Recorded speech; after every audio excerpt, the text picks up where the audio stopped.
babuyile ecaweni lecawa siyenzele wena ukuba khange uye ecaweni ungena umuntu esiyenzele yena lecawa icawa yabantu abangacawiyo kwistudio esitsha sha iyaqala ke ngoku Icawa yabantu abangacawiyo yaqala namhlanje.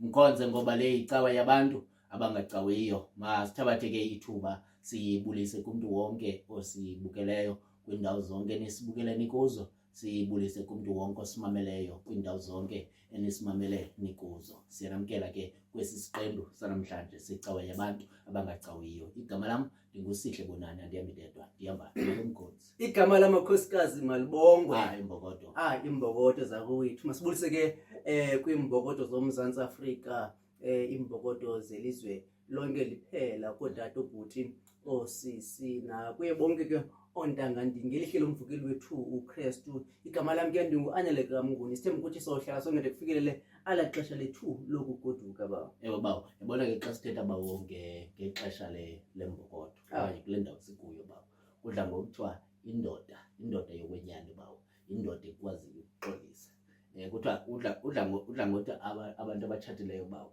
ukuze uzibone ke bawo ukulungela ukutshata kufuneka ukwazi ukufunda ukuxolisa bawo uzabe kanti ulungile apha kwexesha lembokodo bawo suqhitha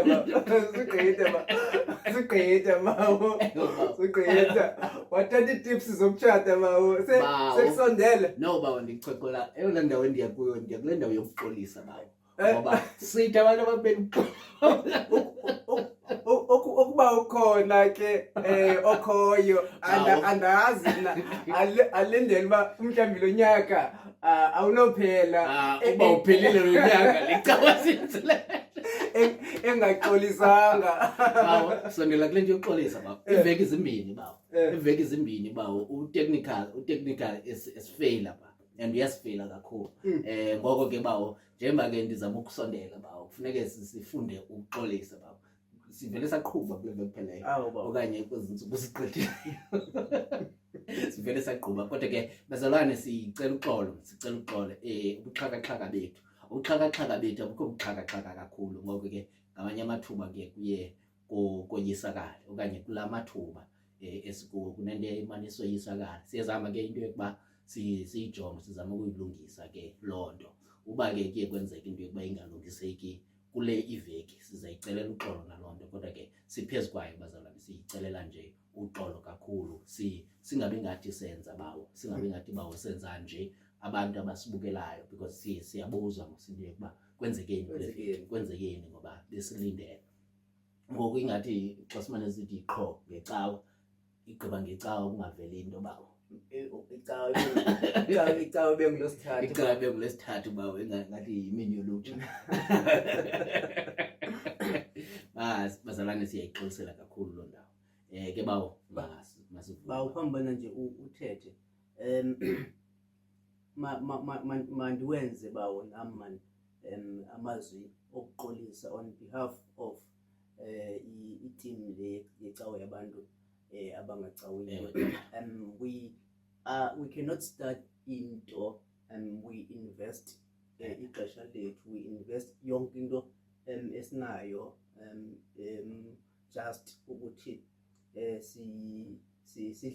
sidlale ngabantu so siyaxolisa kakhulu ke bazalwane from ezantsi ezinhliziyweni zethu nabo ke babukelayo ke abazalwane mhlambi kulo inconvenience sukwenzayo sithi ke bazalwane siyabulela kakhulu ngenkxaso yenu siyabona ukuthi noko sinabo abantu abangabantu bethu bawo abantu abathi sawufa apho nifa khona sawuvuka apho nivuka khona uThixo ke anilondoloze ke anigcina Nkosi dade ngithanda la ndawo bazawuvuka apho sivuka khona le yokufa andingenanga zawufa wedwa bawo zawufa wedwa bawo kaloku wena bawo so ulungiselela ukuxolisa for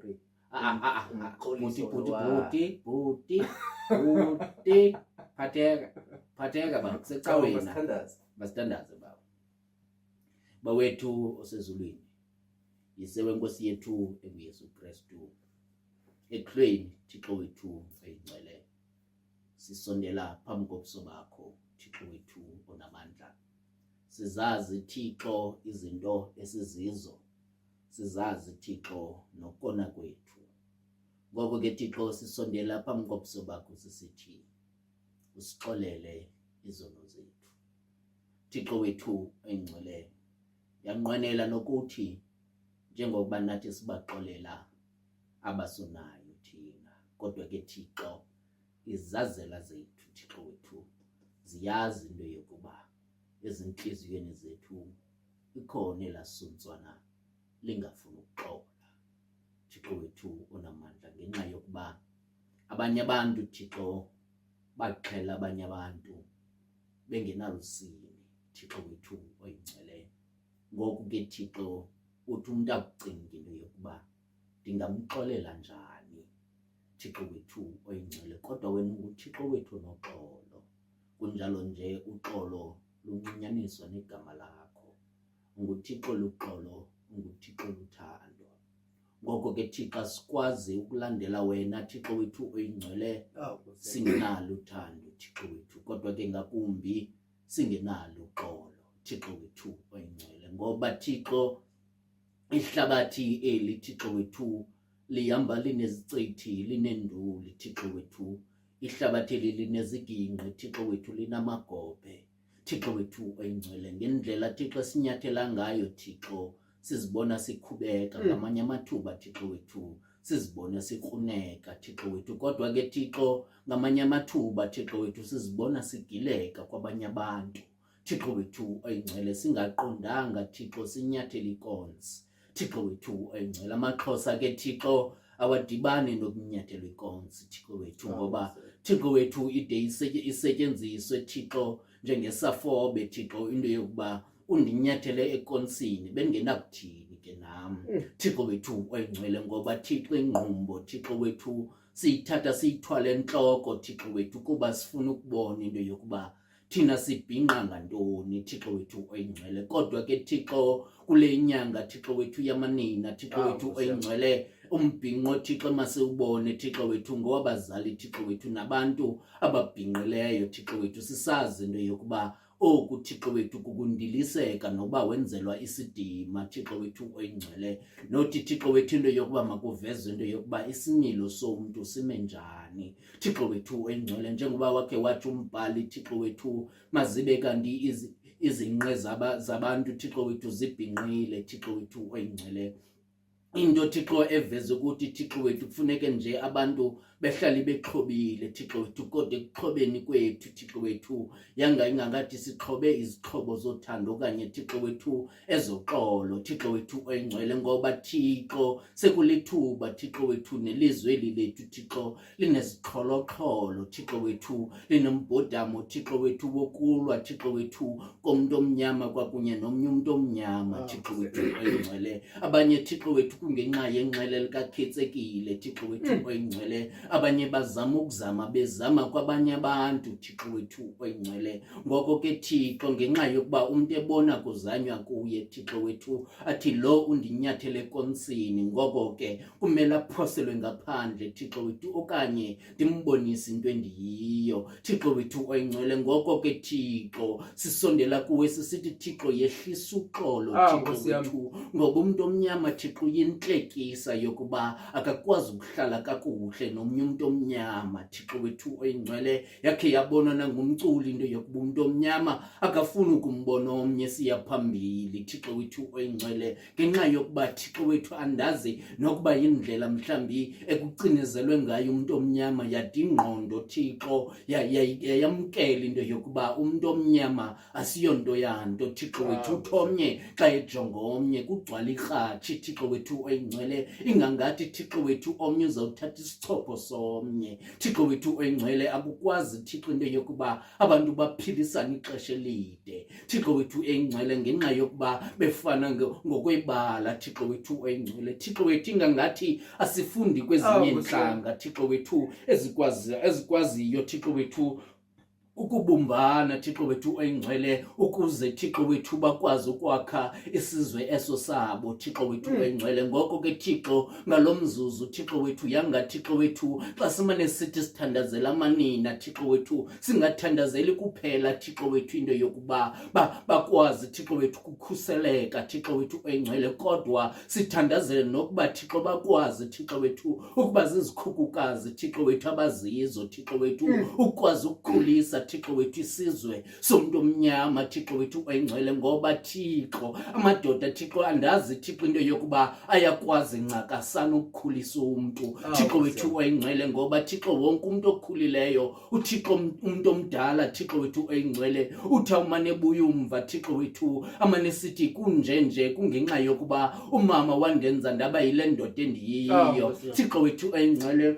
Liqaqobana Thixo wethu elikhuliswe Thixo ngamadoda Thixo wethu lakhula kakuhle Thixo wethu kwabe kungekho zinto ezimane zisithi ukuba umama bekhona Thixo wethu oyingcwele Thixo wethu. Ngoba Thixo isizwe esithixo kungenxifuneke sihleli nje sikhuselwe Thixo wethu izabatha Thixo wethu zehlabathi Thixo wethu zibethe emhlanga Thixo wethu kwisikhukukazi Thixo wethu abe wona amantshontsho Thixo wethu ekhuselekile Thixo wethu oyingcwele. Yanga Thixo kule nyanga Thixo wethu singangayilibali Thixo into yokuba isizwe esisethu ayisosizwe Thixo wethu engekho amanina. Yanga Thixo singayikhumbula Thixo wethu into yokuba kwesi sizwe Thixo wethu ukuze sibe kanti siyakwazi ukukhula amadoda amaninzi asiwadingi Thixo wethu, kodwa sidinga kube khwinina Thixo wethu elizityanda igila lesithi mna ndiyavuma into yokuba esi sizwe ndingakwazi ukusikhulisa Thixo wethu oyingcwele. Ngoba Thixo apho kugcwele khona amadoda Thixo wethu kukho nje Thixo ukulwa Thixo nokuxabana Thixo wethu. Ngoba asikwazi thina Thixo wethu ukukhulisa abantu Thixo wethu. Izigalo Thixo ziyathanda ufuna ukuvela xa isithi sodwa, kodwa Thixo umoya wesikhukukazi Thixo wethu ufika hlalisa abantu phansi athi akwenjwenjwe Thixo wethu oyingcwele. Ngoko ke Thixo sicela into yokuba kule nyanga Thixo nathi singalibali Thixo wethu into yokuba ukubaluleka Thixo kwamanina, ukubaluleka kwesizwe sethu, ukukhula okanye ukukhululeka kwamanina Thixo wethu, ukukhululeka Thixo kwesizwe sethu Thixo wethu. Baze bathonyana abazemva kwethu Thixo wethu bakhule kwisizwe Thixo sinoxolo Thixo wethu oyingcwele, kwisizwe sinothando apho bangazunyavulela abanye abantu Thixo wethu. Ngoba umuntu akanathando olunqongophileyo lusuka ebazalini Thixo wethu, ngoba wakwazi udadewabo okanye umamakhe Thixo wethu ukumkhulisa ngendlela yiyo Thixo wethu. Kwilizwe likhululekileyo Thixo wethu nqanda ke Thixo ukungakhuseleki kwaba bantu Thixo wethu kwilizwe lethu. Nqanda ke Thixo faka isazela enhliziyweni Thixo zabanukunezi Thixo wethu nabahlukumezi bamanina Thixo wethu belizwe lethu Thixo wethu oyingcwele. Ngoba Thixo ingangathi Thixo sithaba bangenaso isiphatho Thixo wethu oyingcwele. Ngoko ke Thixo sisondela kuwe sisithi Thixo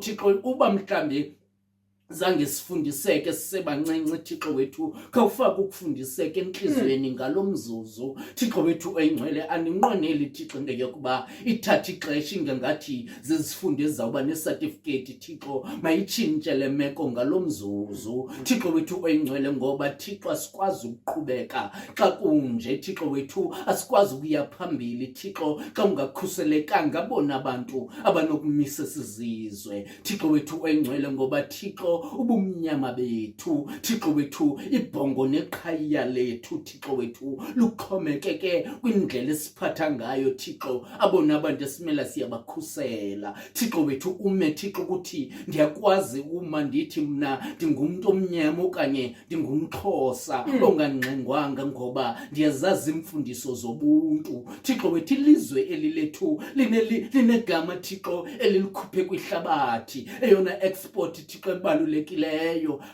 abelungu Thixo bakwazi nokuyi-explaina ngenye indlela bathi xa beyicacisa ubuntu Thixo wethu into abayibona apha eMzantsi Afrika Thixo wethu into ethendi kwihlabathi lonke liphela kodwa Thixo ingangathi thina silahlekana nayo umhla nezolo Thixo wethu oyingcwele ngoko ke Thixo yehla Thixo itshintshe ngoku le meko Thixo wethu kuze sikwazi Thixo ukuba sisizwe sikwazi ukamkela Thixo isizwe sikwazi nokukhusela abangakwaziyo ukuzikhusela Thixo wethu nangu nalomkhonzi wakho Thixo ezawubeka ilizwi namhlanje Thixo wethu oyingcwele uzumchukumise Thixo wethu emilebeni yakhe Thixo wethu luze luthi ulwimi lwakhe xa lubetha Thixo lubethele eyethi team Thixo wethu ukwenzele Thixo abangenako ukuguquka Thixo wethu bafunyelwe sisazela into yokuba wena unguThixo kunjalo nje umele ukuthandazwa Thixo wethu engcwele uzizive ke Thixo zonke izicelo zethu ngoba ubusuku banamhlanje Thixo wethu zesithi xa sivukayo sikubone wena into yokuba unguThixo wethu sikuthembile ke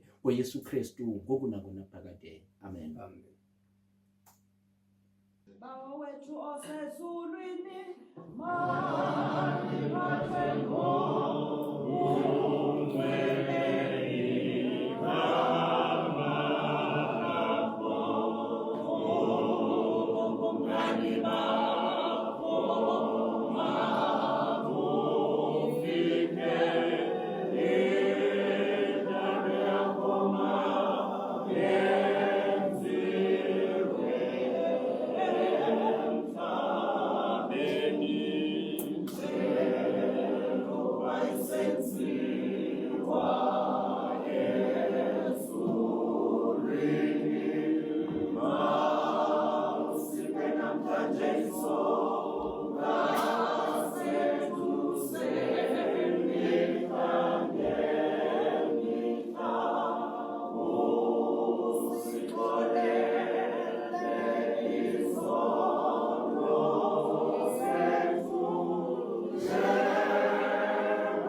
Bazalwane masiphinde sinamkele ke kwicawa yabantu abangacawiyo bazalwane ke kubalekile into yokuba sikhawuleze sikhumbuzane into yokuba umnikelo kuyicawa yabantu abangacawiyo ubalulekile ke umnikelo bazalwane. Singalibali ke into yokuba kufuneke sinikele. Eyona nto esiyilibeleyo kuba siphinde size no statistics bawo. Ngikhumbula ngokuthe masize no statistics azange size naye ke bawo u-statistics. Hayi bawo, basike zasho bayi icawa yabantu abangacawiyo idlala ngecawa. Ayo bawo, Hayi singabuya sizawuzana ku-statistics ngoku asikabikho sure. Ngoko ke bazalwane siyacela into yokuba uba ungumuntu ke ongekanikeli umnikelo wethu ume kanje. Ukuba umuntu ongamcofanga usubscribe, owona mnikelo wakho uhamba phambili ukuba ucofe usubscribe, ngoba le into ukuze iqhubekeke, ukuze mhlambi nobuxhakaxhaka bethu bungabi xhakaxhaka kancinci, kube xhakaxhaka kakhulu, ukwenzele singabi nazo nezi delays. Sidinga into yokuba wena usicofele nje okuka subscribe. Ngoyena mnikelo ke lowo obalulekileyo. Uze uthi ke uba ungomnye wethu, uyabona ke xa usubscribe ungowethu. Uba ungomnye wethu ke wena wakho umsebenzi ke kuba ucofe ulike. Bawo ndibonile ke kwezi delays zethu abazalwane bethu ababacofa ngolike kule game. I-usual suspects bawo azimcofa ngolike ngenxa yokuba bayasibonisa into yokuba le nto eniyenzayo le basop, We are not happy. basop. Siyacela ke bazalwane nicofe like, ngakumbi ke xa ivele ngexesha le i-episode. Siyacela bazalwane into yokuba nicofe like, ungalibali ke nokucofa ushare, ukwenzele abantu abakwezakho i-platform basibone into yokuba wena umane uqhuba necawa yabantu abangacawiyo. Ungalibali ke nokucofa ke i-notification bell, ukwenzele ikukhumbuze into yokuba aba bafana bebenga-uploadanga ngecawa bade ba-uploada. Le into ke noko yiyo ke igcina abantu into yokuba baphinde babukele bawo, ngoba ke noko i-numbers zethu ke zisame kulaa ndawo yazo, noko abantu baphinde bafike Stable. Yeah, sikweza stability sazo. So ke abantu bayibone loo nto. Uze uthi ke xa uhamba indawo zakho ezithandwa nguwe, neza ndawo ke uya ngenxa yokuba unyanzelwa. Ndiyazi ke peer pressure umdala kangaka into yokuba izakuphela nini. Neza ndawo uya xa unyanzelwa ufike uthi bha icawa yabantu abangacawiyo. Bendivile i-long weekend ngoku kuthiwe abantu bayabizwa ndiyaba bebizwa ngaphi kodwa bayabizwa. Ukuba ubiziwe kwenda ubizwe kuyo ufuna ungafuni uchazi ndiye ukuba icawa yabantu abangacawiyo iyaqhuba apha ku-YouTube. Icawa rhoqo ngentsimbi yesihlanu. Asizujika ke kuloo nto. Icawa yabantu abangacawiyo ngecawa rhoqo ngentsimbi yesihlanu. Usihle Bonani no-Anele wakamnguni. Bawo abantu mabasilinde phi bawo?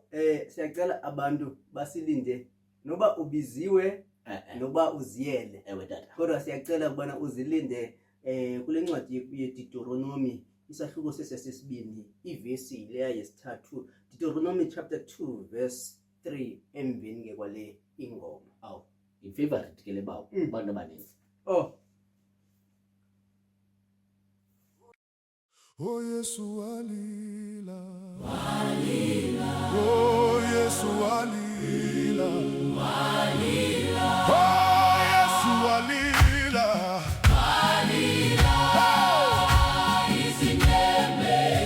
oh Yesu walila,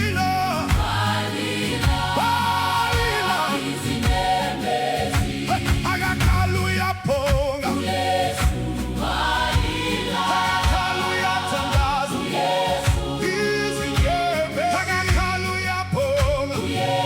Wow!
Masifumane ke ilizwi lethu lanamhlanje kwincwadi iDeuteronomy ngesahluko sesibini sisiya ke kwivesi yesithathu phantsi kwesihloko esithi ibali lohambo ukuya kuma ngoloyiso lwama-Amori.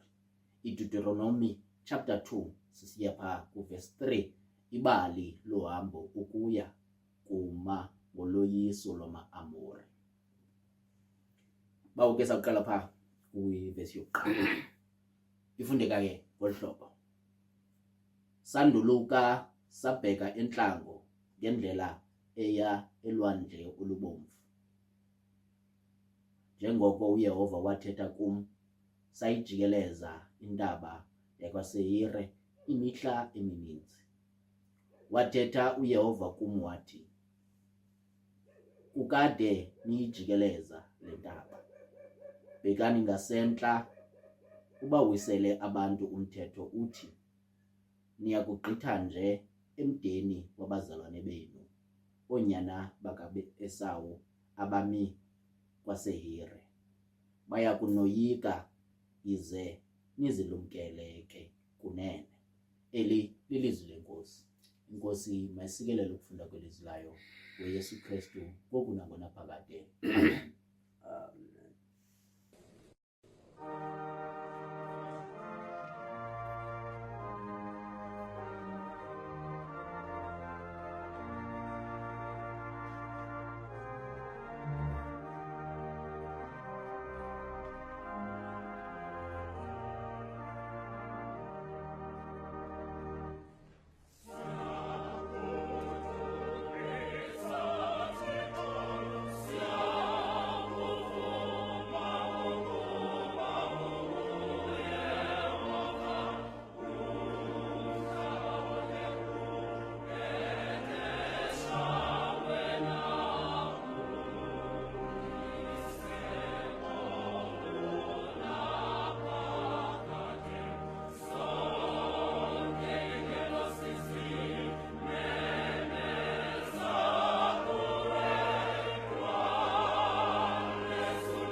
Nkosi ndithembe wena mandingaze ndidaniswe.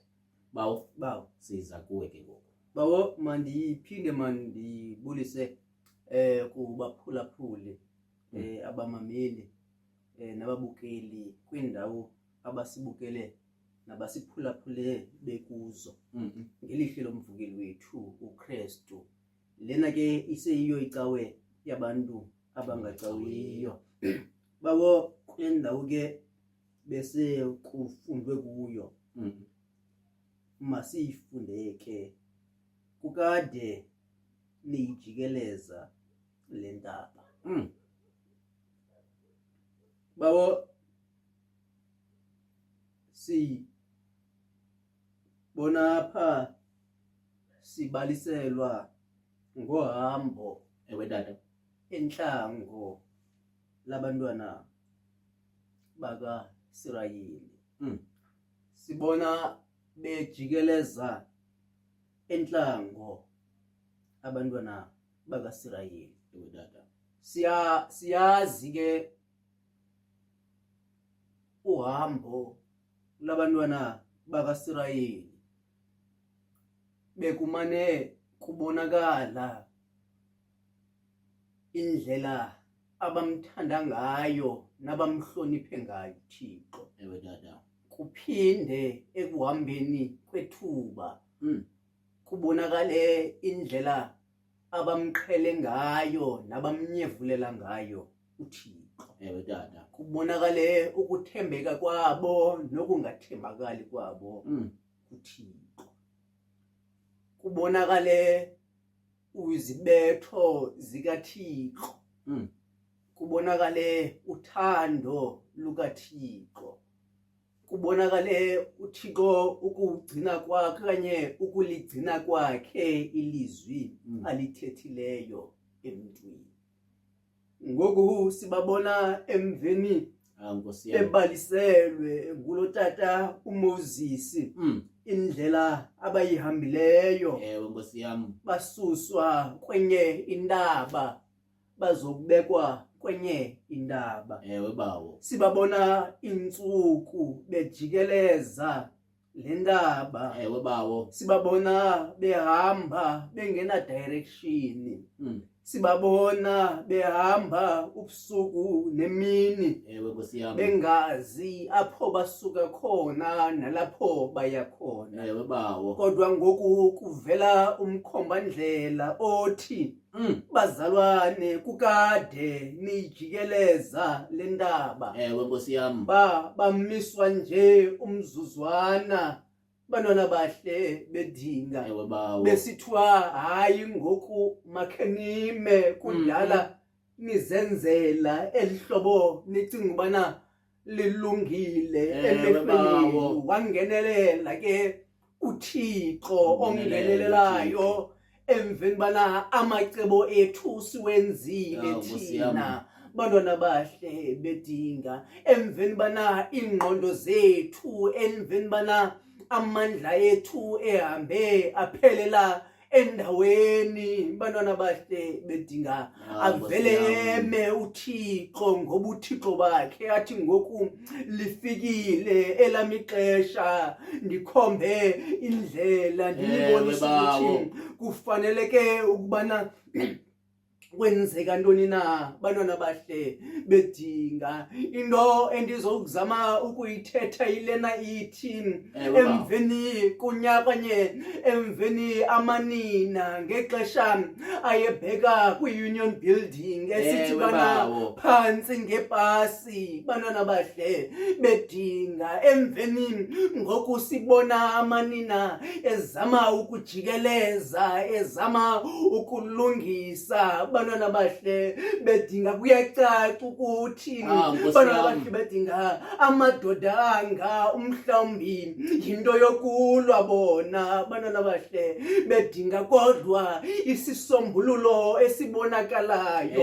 bantwana bahle bedinga bedinga sivela emanineni bantwana bahle bedinga ngoba uMzantsi Afrika lona amadoda ayesilwa wona bantwana bahle bedinga ahamba mhlawumbi ephethe ipetrol bombs kodwa emveni bana amanina wona ethe phansi okanye bahle bedinga ethe botata kudala nizama lento bana bahle bedinga vumelani thina siye bana bahle bedinga yabakhona into ebonakalayo bana bahle bedinga umhlambi ndizowuthi kuni manina emveni bana nijikeleza bahle bedinga nijikeleza amakhaya yenu nijikeleza abantwana benu nijikeleza abayeni benu bahle bedinga kodwa uzowuthi uThixo ngoku ngalo mzuzu uzowuthi kudala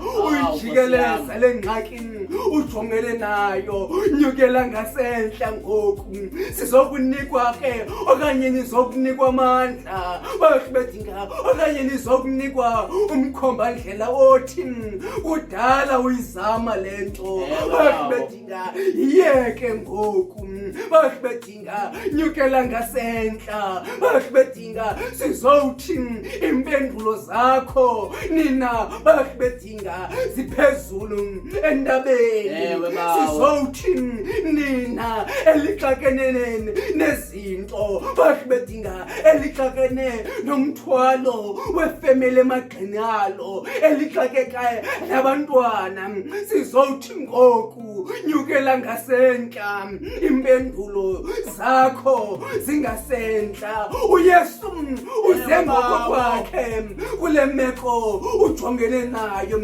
uYesu uze ngokwakhe oludaka ujongene nayo kudala ujikeleza bahle bedinga ungaphumi nampendulo ungaphumi nasisombululo ngoku uYesu zokubetha egxeni ethi bana hayi man kudala ujikeleza ngoku kufikelele ixesha lokuthi unyukele ubheke ngasentla bahle bedinga umhlambi kudala usisa kudala kusihlwa ujikelezana nalento uyijikelezayo bahle bedinga uzizamile zonke izinto ubunokwazi ukuthi uzizame kodwa namhlanje sizowuxela okanye sizokubetha egxeni sithi bana yethi inkosi namhlanje nyukela ngasentla baba nyukela ngasentla ukade niyijikeleza lenxa andazi ke mhlawumbi ikilometer okanye umgama bebewuhambile andazi noba intaba lena ithi iBhayibhile okanye andiyazi noba umhlambi idiameter yalentaba bayijikelezayo ukubana ingakanani na kodwa kuyacaca ukuthi ibiseyizinsuku beyijikeleza lentaba ibiseyilixesha beyijikeleza lentaba kodwa akhona omnye umuntu othi apha bazalwane aside siphumele nesisombululo babahle bedinga into mhlambi endizama ukuyithetha yilena ithi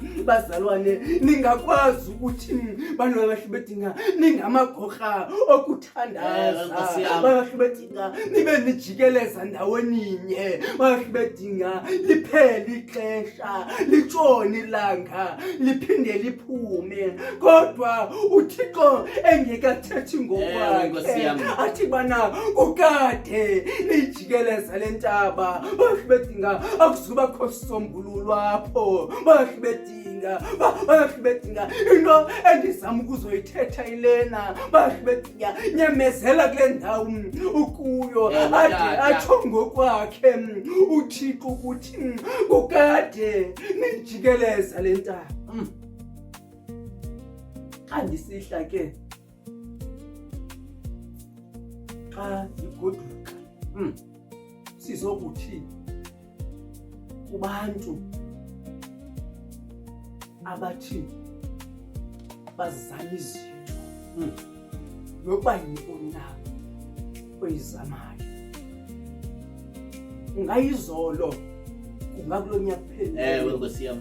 kungakuminyaka emithathu nemine egqithileyo ungabonakali sisombululo, kodwa sizothi balona bahle bedinga jikeleza intaba de kufikelele ixesha lokuthi uThixo akhombe indlela kwenzela ukuthi uhambe ngendlela eyiyo. Balahle bedinga umhlawumbi uba ukhe wenyuka intaba uza kulahleka phentlango, umhlawumbi ukubana ukhe wenyuka intaba balahle bedinga uza kuhamba udine ngoba awukho umkhomba ndlela otshoyo. Balahle bedinga sizothi namhlanje lixesha eli balahle bedinga elibekwe nguThixo ukuthi sinyuke intaba ngoku ngoba ukhombile umkhomba ndlela Ewe, Tata. uKristu Nkosi yethu. Amen. Amen.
bazalwane sikwi Deuteronomy chapter 2 verse 3. Kukade nijikeleza lendaba. Ngeba umnguni njembo uthetha apha kuthi qatha into ethi ingangathi aba bantu bebeyazi lento bayifunayo okanye lento bayikhangelayo. Ingangathi ilapha ngasentabeni ngokuThixo uthethile nabo bajikeleza lendaba imihla emininzi. ngokuThixo ubabukele beyenza lento ebona mhlawumbi into yokuba abantu badikidiki kodwa abazoncedakala ubudikidiki babo. Ngoko wangenelela uThixo ukade nijikeleza lendaba bekani ngasento. Mhlawumbi bawumnguni zikwizinto esizinqwenelayo kunjalo nje sinayo ne-idea into yokuba lento ndingayifumana ukuba ndinokwenza into ethile. Kunjalo nje imhla nezolo bawo uma nicinga lento into yokuba yabo uba ndinokwenza into ethile lento endiyinqwenelayo ndingayifumana.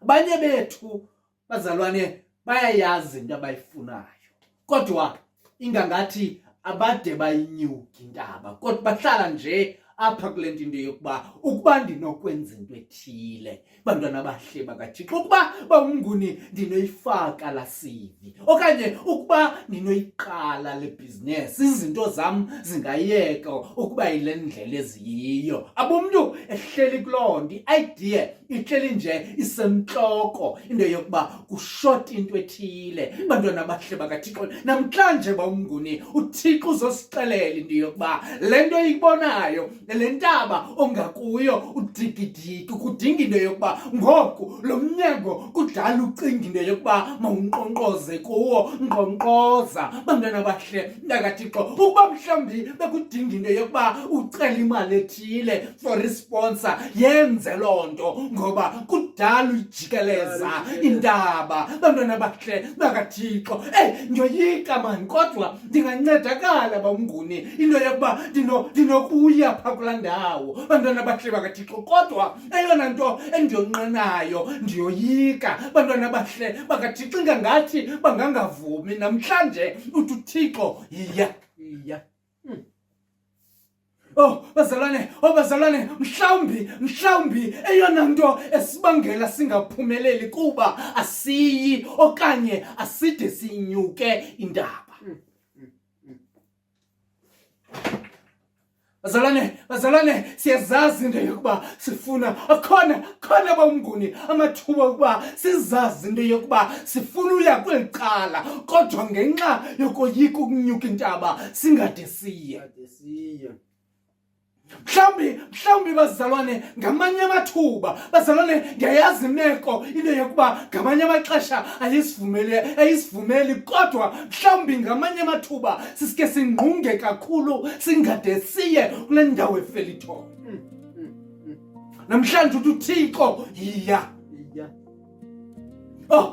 Khawuye mani, ngoku ungazazi iziphumo into yokuba zizawufika zithini kodwa uyayazi into yokuba inga ungancedakala kulaa ndawo. Yiya namhlanje. Bamnguni, kule nto esiyibambileyo yamanina. Bantwana bahle bakaThixo, kukho amadoda akhuliselwe imizi yabo ngenxa yokuba kukho inini lapha ecani kwakhe. Umntu eyibambe imali into yokuba ingangathi ndiyayimosha le nto. Umntu othile aziwe into yokuba ligqolo kodwa umzi wakhe ube mkhulu ngoba apha ecaleni kwakhe kukho umntu omane esithi yiya. Mhlambi bomnguni thina siyikwazi into yokunyuka intaba. Bazalwane bam abathandwa inkosi, mhlambi thina asinaso isibindi incamo sokuba uyicinge bomnguni into yokuba le nto ndingayenza kodwa ingangathi ndiza kwenzakala. Amaninda elilethu ilizwe ayakwazi ukuthi makuyiwe madoda. Bazalwane, siyayazi imizi emikhulu okanye izindlu okanye amakhaya aphucukileyo kungenxa yokuba kukhuntu omane sithi yiya.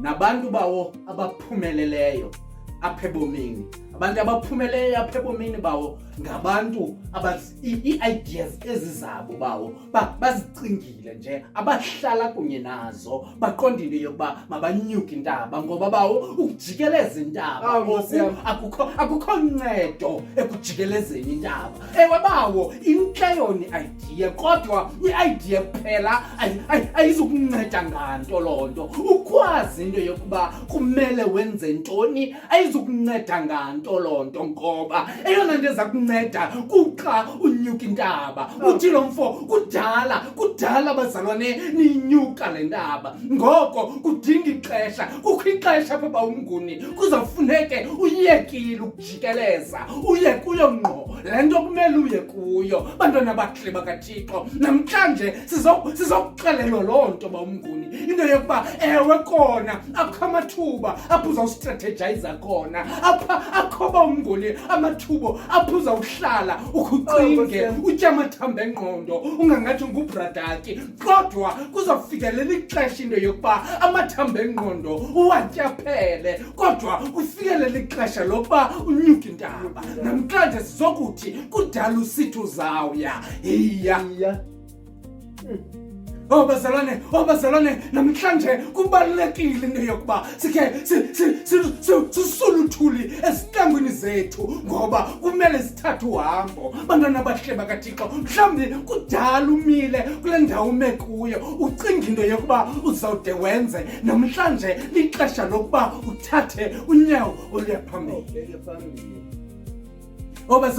Bazalwane, sizokuthi le nto icingayo iyiyo, kunjalo nje oluncedo ucinga lumela liza kunceda lulo, kodwa ke alizukunceda lo ncedo ubusalucinga. Lixesha lokuba ngoku unyuka intaba yiya.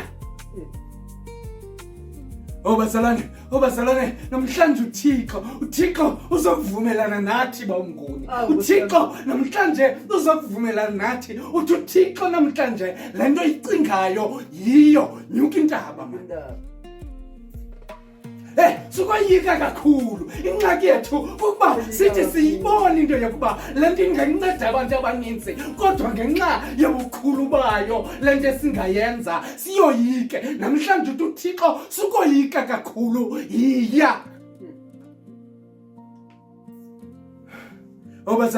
Bazalwane uThixo ambalwa bawumnguni amathuba uThixo avumelana nathi khona. Bazalwane bam abathandwa inkosi, ngoba bazalwane ingangathi ayikho le ndawo bakuyo indawo eyiyo, kodwa kudinga into yokuba bajonge phezulu banyuke ngoba bafikile kule ndawo kumele bafike kuyo. Qha abade bayibone le ndawo into yokuba kuyanyukwa. Ngoko ke bazalwane, nathi kumele sazi into yokuba on paper bawumnguni ingantle ibe ntle kakhulu, kodwa ukuba side sinyuka umnqantsa asizudibe yiyo.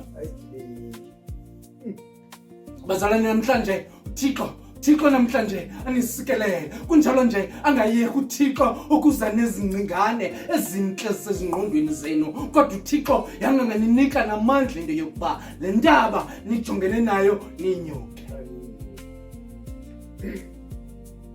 Makhayethu bawumnguni, mhlawumbi ngekudala incedakala, kodwa sithi siyibona into yokuba nantsi into emele yenziwa apha ekhaya. Sihlale phantsi ngoba uyayazi into yokuba akumelanga ndiyathetha mna okanye akumelanga ndiyenza ngoba ndizawujongelwa phantsi. Namhlanje uthi uThixo yiya, kusenokwenzeka nguwe oza koyikwa phaa.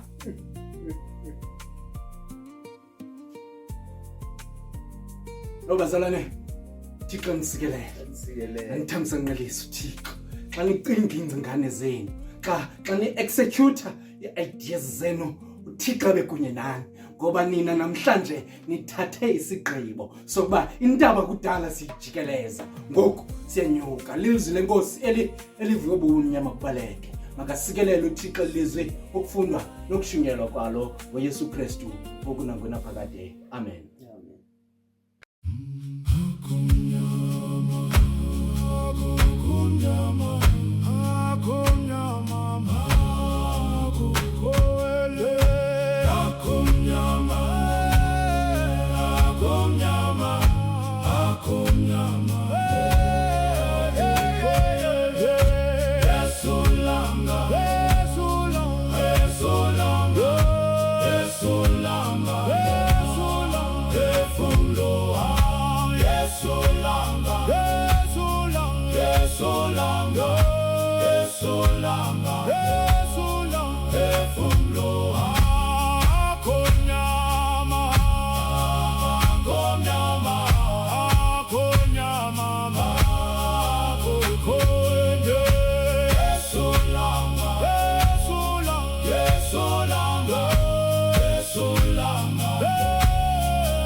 Masinikele bawo. Bawo siyacela ke bawo kuye wonke ke umuntu ongeka subscribe bawo istats sithi about 63% yabantu ababukelayo ngabantu ababukela benganikelanga bawo, which is about 30 something ukwenza lo 100. So bambalwa ke khulu abantu ababukela bengamalungu apheleleyo. So siyanicela ke nina bo 63% ukuthi nicofe usubscribe so that lento niyibukela ngefestire, niyiqobe ngefestire, nizokwazi ukuthi ningene endlini nihlale phansi, ngoba ngoku niyibukela kakube bazalwane niqobe efestireni kanti into emnandi ilapha ngaphakathi. So siyanicela ke ni subscribe so that nizokwazi ukuthi nibe ngamalungu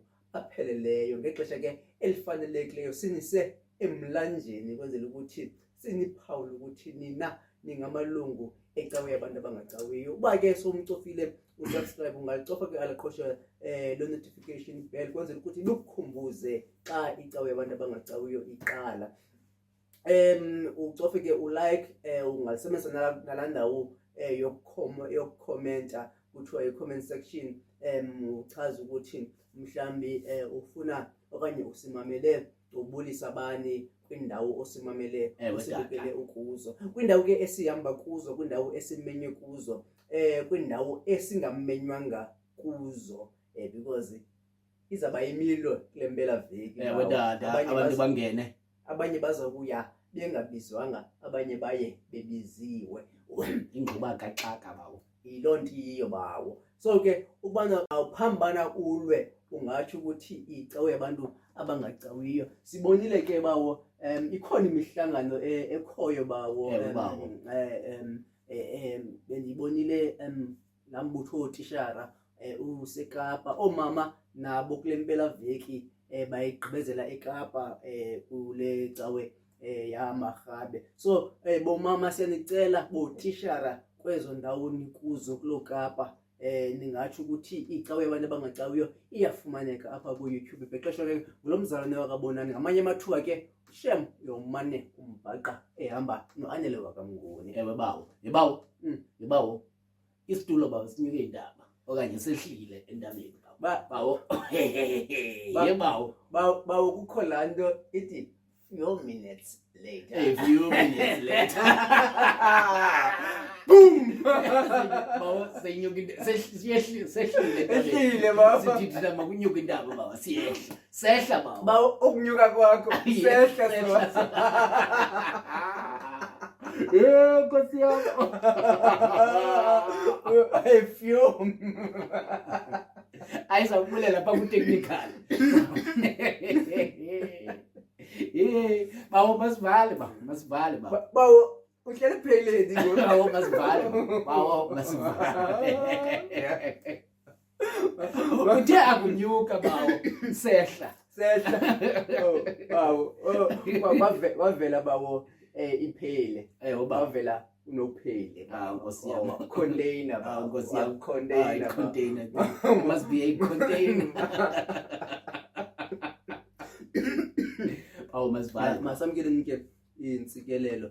Alabafefele inkosi yethu uthando kunye nobudlelwane bomoya engcwele bungaphumula phakathi kwethu sonke ngoku kude kube nginaphakade. Amen. Amen. Amen, amen, amen, amen, amen, amen, amen, amen,